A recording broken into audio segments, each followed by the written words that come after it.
6 जून 1674 रायगडाच्या किल्ल्यावर झालेला छत्रपती शिवाजी महाराजांचा राज्याभिषेक हा फक्त एक धार्मिक विधी नव्हता, तर तो होता भारतीय इतिहासातला एक अत्यंत दूरदर्शी, स्फूर्तिदायक आणि राजकीय दृष्टिकोनातून क्रांतिकारी निर्णय।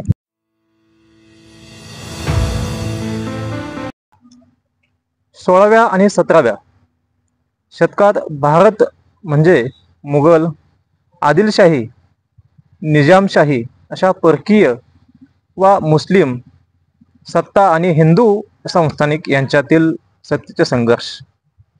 हिंदवी स्वराज्य ही संकल्पना शिवाजी महाराजांनी प्रत्यक्षात आणली आणि ते स्वतःच्या बळावरती स्थानिक लोकांच्या पाठबळावरती उभं सुद्धा केलं। परंतु या साऱ्या यशानंतर देखील एक मोठी पोकळी होती, ती म्हणजे राजकीय वैधता।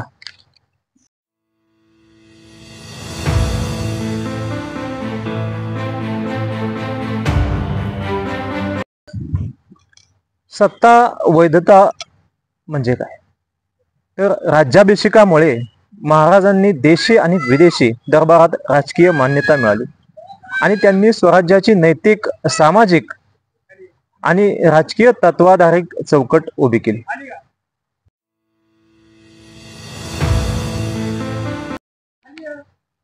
धर्म आणि प्रशासनाचे एकत्रीकरण। हिंदवी स्वराज्य ही संकल्पना केवळ हिंदुत्वापुरती मर्यादित नव्हती, ती होती धर्मनिरपेक्ष, न्यायाधिष्ठित व सर्वसमावेशक राज्यघटना। राज्याभिषेकानंतर त्यांनी अष्टप्रधान मंडळ स्थापले, जे एक प्रकारे मिनिस्ट्रियल काउन्सिल होते, आजच्या मंत्रिमंडळाचे आधीचे स्वरूप। राज्याभिषेक का गरजेचा होता? महाराजांना श्रीमंत सरदार, सुभेदार म्हणून ओळखलं जात होतं, पण राजा म्हणून स्वीकार नव्हता। त्यामुळे राज्याभिषेक हा एक सार्वभौम हिंदू राजसत्तेचा पुनर्जन्म होता, ज्याने शिवाजी महाराजांना केवळ लढवये नाही तर घटनात्मक राजा बनवलं। छत्रपती पद हे फक्त गादी नव्हती, तर ती होती एक प्रजाधारित राज्य पद्धतीची घोषणा।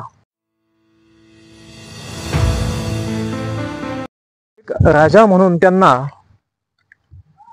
अरबी, फारसी, इंग्रज, पोर्तुगीज अशा सत्तांशी समानतेच्या दर्जावर संवाद साधता आला।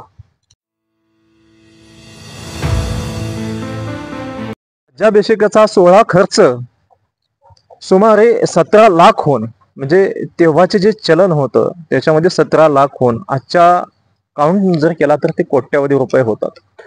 हा राज्याभिषेक जवळजवळ 4 दिवस चाललेला होता, ज्यात 5000 पेक्षा अधिक अधिकारी, कवी, धर्मगुरू, सरदार यांना आमंत्रण देण्यात आलं होतं। पेशव्यांची नेमणूकही याच राज्याभिषेकाच्या वेळेस करण्यात आलेले होते। त्यावेळेचे पहिले पेशवे हे मोरोपंत पिंगळे होते।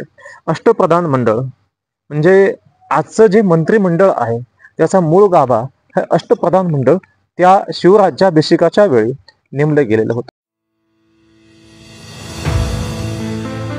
आज आपण भारतात घटनात्मक लोकशाही पद्धती स्वीकारली आहे, ज्यात संसद, संविधान, सार्वभौम जनता आणि निवडणूक प्रक्रिया आहे। त्यात संसद, संविधान, सार्वभौम जनता आणि निवडणूक प्रक्रिया जरी असली तरी पण शिवाजी महाराजांनी तेव्हा घटनात्मक मूल्यांची बीज ही त्यावेळी पेरली होती। आज म्हणायचे, राजा हा प्रजेचा सेवक असतो। लोकहित आणि न्यायाला केंद्रस्थानी ठेवणारी राज्यव्यवस्था त्यावेळेस अस्तित्वात आणण्याचं काम छत्रपती शिवाजी महाराजांनी केलं। इब्राहिम खान, दौलत खान यासारखे मुस्लिम सरदार त्यांच्या दरबारात होते। समाजातील विविध घटकांना संधी त्यांनी दिली। आजच्या सामाजिक समावेशाचा संकल्पनेशी सुसंगत अष्टप्रधान मंडळ हे एका प्रकारे लोकशाही व्यवस्थेचा मूळ संकल्पनेचं प्रारूप त्या काळी होतं.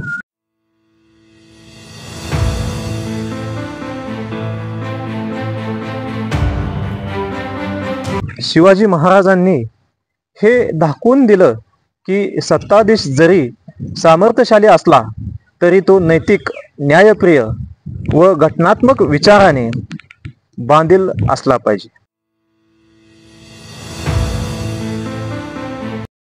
सत्तेचा उपयोग जनतेच्या सक्षमीकरणासाठी व्हावा.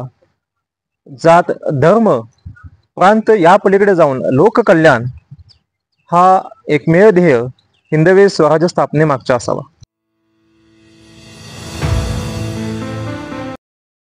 तो होता स्वाभिमान, शासन नीती आणि न्यायधिष्ठित समाज व्यवस्थेचा आधार. आजच्या घटनात्मक लोकशाही मध्येही त्याचा संदेश तितका सुसंगत आणि प्रेरणादायी आहे.